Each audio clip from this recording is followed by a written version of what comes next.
डिसेंबर 2024 रोजी महाराष्ट्र विधानसभेत 288 पैकी 238 जागा जिंकून सत्ता मिळवणाऱ्या महायुती सरकारला 5 डिसेंबर 2025 रोजी 1 वर्ष पूर्ण झाले। याच वर्षपूर्तीच्या पार्श्वभूमीवर अनेक माध्यमातून आपण महायुती सरकारच्या कामाबद्दलचं जनतेचं मत काय आहे हे आपण पाहिलंच आहे।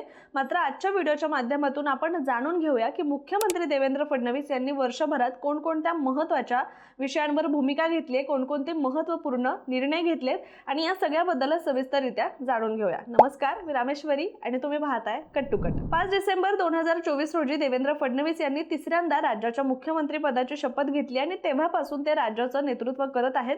प्रशासनाची पूर्ण जाण असणारे, त्यावरची घट्ट पकड, जोडीला अचूक निर्णय क्षमता, दूरदृष्टी आणि लोकोपयोगी योजना तडीच नेण्याचा ठाम निर्णय म्हणूनच राज्याला ते सगळ्या आघाड्यांवर पुढे नेत आहेत। एखादा प्रकल्प सुरू केल्यानंतर तो प्रकल्प पूर्णत्वास नेईपर्यंत ते त्याचा पाठपुरावा करतात। त्यामुळे अधिकारी सुद्धा ढिलाई करू शकत नाही आणि म्हणूनच एवढ्या थोड्या काळामध्ये राज्यात मोठा बदल घडून आणल्याचं श्रेय हे देवेंद्र फडणवीस यांना दिलं जातं।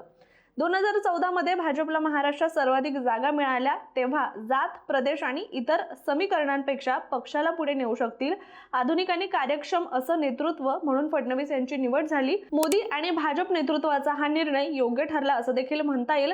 2019 मध्ये त्यांनी पुन्हा सर्वाधिक जागा मिळवून नेतृत्व सिद्ध केलं, मात्र राजकीय मैत्रीत झालेल्या चुका त्यांच्या मार्गात अडथळा ठरल्या। त्यानंतर त्यांना काही काळ विरोधी पक्षनेते म्हणून काम करावं लागलं, पण पुढच्या सत्ता बदलाच्या नाट्यात त्यांनी राजकीय डावपेच वापरून परिस्थिती पालटली। त्यावेळी त्यांना उपमुख्यपद स्वीकारावं लागलं, कारण पक्षाचा आदेश तसा होता। एकनाथ शिंदे यांचं नेतृत्व वाढत असताना फडणवीस यांनी शांतपणे आपली जबाबदारी निभावली। अखेर पक्षाच्या निर्णयामुळे आणि विधिमंडळातील पाठिंब्यामुळे ते पुन्हा मंत्रिपदी परत आले। त्यांच्या चिकाटी, जिद्द आणि पुढचा विचार करण्याच्या वृत्तीमुळेच हे सारं काही शक्य झालं असं देखील म्हटलं जातं। महाराष्ट्र हे आर्थिकदृष्ट्या देखील देशाला मोठं योगदान देणारं राज्य मानलं जातं। देशाला आर्थिक महासत्ता बनवण्यासाठी महाराष्ट्राची भूमिका महत्त्वाची असल्याची जाणीव पंतप्रधान नरेंद्र मोदी आणि केंद्रीय गृहमंत्री अमित शहा यांना आहे। त्यामुळे राज्याचा आर्थिक चेहरा सक्षमपणे पुढे नेऊ शकणारा नेता म्हणून फडणवीस यांच्यावर विश्वास ठेवला गेला। 1 वर्षापूर्वी झालेल्या शपथविधीनंतर त्यांनी मुख्यमंत्री म्हणून राज्य कारभार प्रभावीपणे सांभाळत असल्याचं त्यांच्या कामगिरीतून दिसून येते। या सगळ्यात देवेंद्र फडणवीस हे पक्षाचे प्रमुख आणि विश्वसनीय नेते म्हणून सतत सिद्ध होत आलेत। गेल्या 10 वर्षात फडणवीस हा राजकीय ब्रँड लोकांमध्ये मजबूत देखील झालाय। महाराष्ट्र आर्थिक, सामाजिक आणि औद्योगिक अशा सगळ्या क्षेत्रात आधीपासूनच आघाडीवर आहे, पण गेल्या वर्षभरात आणि मुख्यमंत्री देवेंद्र फडणवीस यांच्या नेतृत्वात तर राज्याने आणखी एक मोठी उडी घेतली आहे। राज्याचा विकास वेगाने व्हायचा असेल तर मोठ्या प्रमाणात गुंतवणूक आणणं गरजेचं असतं आणि हे काम राज्य सरकार अत्यंत योजनाबद्ध पद्धतीने करताना दिसत आहे। यासाठीच मॅग्नेटिक महाराष्ट्र आणि मेक इन महाराष्ट्र हे महत्त्वाकांक्षी उपक्रम जोरात पुढे नेले जात आहेत। या उपक्रमांमुळे उद्योग, गुंतवणूकदार आणि नव्या संधी थेट महाराष्ट्रात आणल्या जातात आणि राज्याचा विकास आणखी गती घेऊ लागलाय। मॅग्नेटिक महाराष्ट्र ही योजना म्हणजे जगभरातील गुंतवणूकदारांना महाराष्ट्रात आकर्षित करण्याचा प्रयत्न आहे, तर मेक इन महाराष्ट्र हे राज्यात उत्पादन उद्योग वाढवण्यासाठी आखलेलं धोरण आहे। हे धोरण केंद्राच्या मेक इन इंडियाशी जोडलेलं असल्यामुळे राज्याचा विकास अधिक वेगाने होतोय। या दोन्ही योजनांमुळे अनेक नवीन उद्योग महाराष्ट्रात येत असून मोठ्या प्रमाणात रोजगाराच्या संधी देखील निर्माण होऊ लागल्यात। मुख्यमंत्री लोकल ते ग्लोबल असा विचार करत असल्यामुळे रोजगार वाढण्याचा हा ट्रेंड समाधानकारक मानला जातो। एक खास गोष्ट म्हणजे केलेल्या सर्वेक्षणामध्ये 79% लोकांनी महाराष्ट्र देशाच्या आर्थिक वाढीत मोठं योगदान देतो असं सांगितलं गेलंय, तर 66% लोकांनी या दोन योजनांचा सकारात्मक पाठिंबा दिलाय। देश आणि राज्याची आर्थिक ताकद मोजण्यासाठी जीडीपी हा महत्त्वाचा मापदंड आहे। महाराष्ट्राचा जीडीपी देशात सर्वात जास्त असल्यामुळे राज्याचं महत्त्व हे सुद्धा अधिकच वाटतं। त्यामुळे देवेंद्र फडणवीसांच्या नेतृत्वात महाराष्ट्राने हे स्थान केवळ राखलेलंच नाही तर आणखी पुढे सुद्धा नेलंय। औद्योगिक उत्पादन, सेवा क्षेत्र, पायाभूत सुविधा आणि दरडोई उत्पन्न या सर्व बाबतीत महाराष्ट्र अग्रगण्य आहे। देवाभाऊंची दृष्टी फक्त मुंबईला आर्थिक राजधानी ठेवण्याची नाही, तर पुणे, नाशिक, नागपूर, छत्रपती संभाजीनगर अशी राज्यातील मोठी शहरं सुद्धा पुढील काळात आर्थिक केंद्र बनावीत अशी त्यांची इच्छा आहे। आता सगळ्यांनाच माहिती आहे की कोणत्याही राज्याचा विकास हा रस्ते आणि परिवहन यावर अवलंबून असतो।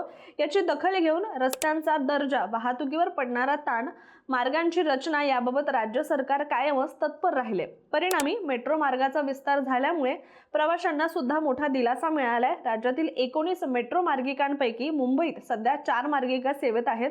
या सर्व मार्गिका एकमेकांशी किंवा काही ठिकाणी उपनगरीय रेल्वे स्थानकांशी देखील जोडल्याने रेल्वेवरील ताण सुद्धा कमी होतो आणि नवीन भागांपर्यंत दळणवळण अगदी सोपं झालंय। याशिवाय मुंबईनंतर पुणे, नागपूर आणि नाशिकमध्ये सुद्धा मेट्रो प्रकल्पांना सुरुवात होत आली आहे। महायुती सरकारने वाहतूक व्यवस्थेला विशेष प्राधान्य दिल्यामुळे मेट्रो प्रवास अनेकांसाठी सुखद आणि जलद ठरतोय।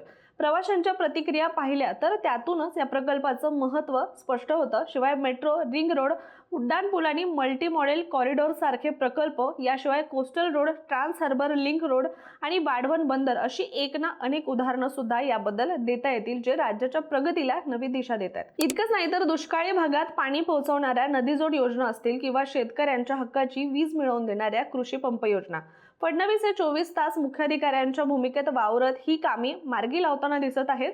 गेल्या 365 दिवसातील देवेंद्र फडणवीस यांच्या दैनंदिन पाने पाहिली तर त्यातील अर्धे दिवस हे उद्योगांशी करार करण्यात गेलेले दिसतात असं देखील म्हटलं जातं। याशिवाय महाविकास आघाडी सरकारच्या तुलनेत महायुती सरकारनं संपूर्ण राज्यभरात वेगानं कामं केलेली आहेत। नवनवीन योजना देखील सुरू करत रोजगार, आरोग्य, उद्योगधंदे, शहरी पायाभूत सुविधा, ग्रामीण विकास, सांस्कृतिक वारसा, क्रीडा क्षेत्रात देखील नवनवीन योजना महायुती सरकारनं सुरू केलेल्या आहेत। याशिवाय महाराष्ट्रात एका विशिष्ट पक्षाला अलीकडे मिळालेली मोठी लोकप्रियता आता पक्ष विस्तारासाठी वापरण्याची जबाबदारी फडणवीस यांच्या खांद्यावर आली आहे। त्यांची वैयक्तिक कामगिरी नेहमीच उत्तम राहिली असली तरी देखील आता स्वतःसारखं सक्षम नेते तयार करण्याचं आव्हान त्यांच्या समोर उभं आहे। दुसरीकडे गेल्या वर्षात काही मंत्र्यांवर लागलेल्या आरोपांमुळे सरकारची प्रतिमा देखील डागाळली आहे आणि हे सगळे डाग जे आहे ते सहज धुतले जाणारे नाहीये। त्यामुळे मुख्यमंत्री म्हणून फडणवीस यांना 3 गोष्टींवर विशेष लक्ष द्यावं लागणार आहे। मंत्रिमंडळातील सहकार्यांची गुणवत्ता, आमदारांची लोकप्रियता आणि जनतेच्या अपेक्षा पूर्ण करण्याची हमी। याशिवाय पुढची 4 वर्ष सुद्धा महाराष्ट्रासाठी अत्यंत महत्त्वाची असणार आहेत। येत असलेली गुंतवणूक खरोखर रोजगार निर्माण करणारी असेल का? शेतकऱ्यांचे प्रश्न सुटतील का? लाडकी बहीण यांसारख्या योजनांसाठी निधी कुठून आणला जाणार? असे अनेक प्रश्न फडणवीस यांच्या समोर आहेत। पहिल्या वर्षी त्यांनी दमदार कामगिरी करून जनतेची अपेक्षा वाढवली आहे। त्यामुळे इथून पुढेही हा ग्राफ असाच राहील का आणि फडणवीस यांचं राजकीय भविष्य काय असेल? शिवाय फडणवीस मॉडेल टिकून राहील का हे पाहणं सुद्धा आता महत्त्वाचं ठरणार आहे। तुर्तास आपण इथेच थांबूया। मात्र तुम्हाला याबद्दल काय वाटतंय आणि वर्षपूर्तीबद्दल तुमचं मत काय?